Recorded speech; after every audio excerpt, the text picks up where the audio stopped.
नमो नमः। प्रिय दर्शकों, श्रोताओं एवं मेरे प्यारे प्यारे बच्चों, संस्कृत सप्ताह के दौरान आज मैं आप सभी लोगों के सम्मुख संस्कृत की महत्ता पर अपने विचार लेकर प्रस्तुत हूँ। संस्कृत ऐतिहासिकता की दृष्टि से अगर देखा जाए तो संसार की सभी भाषाओं में सबसे प्राचीन है और सभी भाषाओं की जननी भी इसे कहा गया है। इसे देवताओं की वाणी या देववाणी अथवा सुर भारती भी कहा जाता है।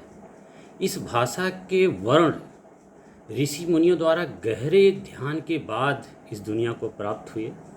संस्कृत में हिंदू धर्म से संबंधित लगभग सभी धर्म ग्रंथ लिखे गए हैं, यहाँ तक कि बौद्ध धर्म, जिसमें विशेषकर महायान, और जैन धर्म के कुछ महत्वपूर्ण ग्रंथ भी संस्कृत में लिखे गए।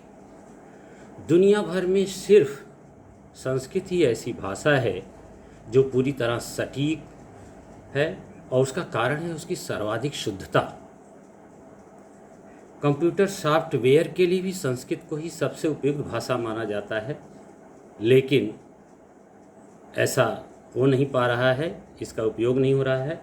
देश और दुनिया की तरक्की और सभ्याचार में भी संस्कृत भाषा का महत्वपूर्ण योगदान है।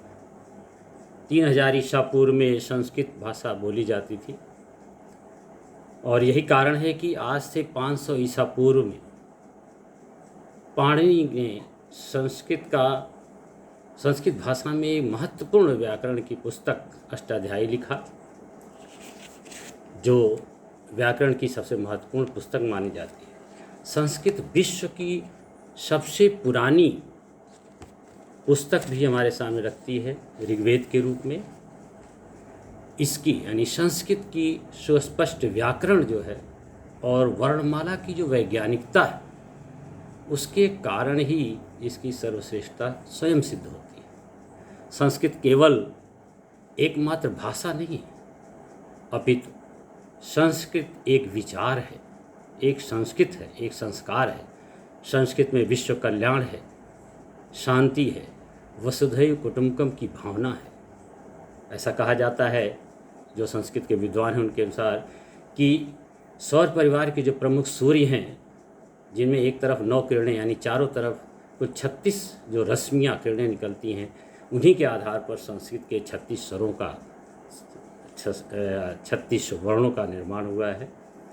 कहा जाता है कि अरबी भाषा को हम कंठ से बोलते हैं, अंग्रेजी को केवल ओंठों से बोलते हैं, किंतु संस्कृत में वर्णमाला को स्वरों की आवाज़ के आधार पर क वर्ग, च वर्ग, ट वर्ग, प वर्ग, त वर्ग, अंतस्थ और उसमें अनेक भागों में बांटा गया है। और इसीलिए कहते हैं संस्कृत में बात करने से मानव शरीर की जो तंत्रिका है, जो तंत्रिका तंत्र है हमारे शरीर की, वो सक्रिय हो जाती है। यहाँ तक कि एक शोध में कहा गया है कि संस्कृत पढ़ने से स्मरण शक्ति, यादाश्त भी बढ़ती है।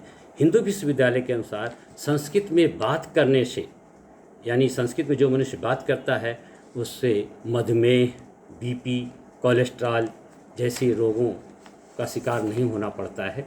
यूनेस्को ने भी माना है, यूनेस्को ने भी मानवता की अमूर्त सांस्कृतिक विरासत की सूची में संस्कृत वैदिक जाप को जोड़ने का निर्णय लिया है।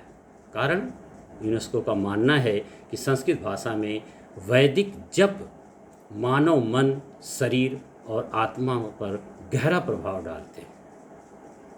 जर्मनी के तो 14 विश्वविद्यालय के लोगों की भारी मांग के आधार पर वहाँ पर संस्कृत शिक्षा उपलब्ध कराई गई। यद्यपि सरकार के ध्यान न देने के कारण ऐसा विस्तृत रूप से संभव नहीं हो पा रहा है। अगर हम देखें तो हमारे देश में कर्नाटक में एक गांव है मंटूर, जहां आज भी लोग संस्कृत बोलते हैं। उत्तराखंड की तो संस्कृत जो है आधिकारिक राजभाषा है। संस्कृत वाक्यों में शब्दों को किसी भी क्रम में अगर हम रखें तो उसका अर्थ अनर्थ नहीं होता है, क्योंकि वहाँ विभक्ति का ध्यान दिया जाता है। और यही कारण है कि नासा के वैज्ञानिक मानते हैं कि जो अंतरिक्ष ट्रैवलर्स हैं, उनको अगर कोई मैसेज भेजा जाता है तो वहाँ पर जा कर के मैसेज उलट जाता है और उसका अर्थ बदल जाता है। लेकिन उनका कहना है कि अगर संस्कृत में मैसेज भेजा जाए तो संस्कृत को चूँकि किसी भी क्रम में रखते हैं तो उसका अर्थ जल्दी बदलता नहीं है या अर्थ का अनर्थ नहीं होता है।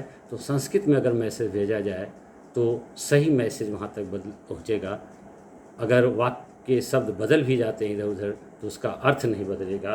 और इसीलिए नासा ये भी कहता है कि 6वें और 7वें जनरेशन का जो सुपर कंप्यूटर होगा वो संस्कृत भाषा पर आधारित होगा। तो इतना सब कुछ जो तथ्य आपके सामने मैंने रखा है इसीलिए कि मैं आपको बता सकूं कि संस्कृत भाषा न केवल विश्व की सबसे प्राचीनतम भाषा है, हमारी सांस्कृतिक विरासत है, हमारी संस्कृत की पहचान है, बल्कि सभी भाषाओं की जननी है। और जननी का सम्मान होना चाहिए, आदर और मान होना चाहिए। तो हमें भी संस्कृत भाषा के महत्व को समझना होगा, उसका सम्मान करना होगा, तभी हम अपनी संस्कृत का भी सम्मान कर सकेंगे, उसकी सुरक्षा कर सकेंगे। जय हिंद, जय संस्कृत भाषा।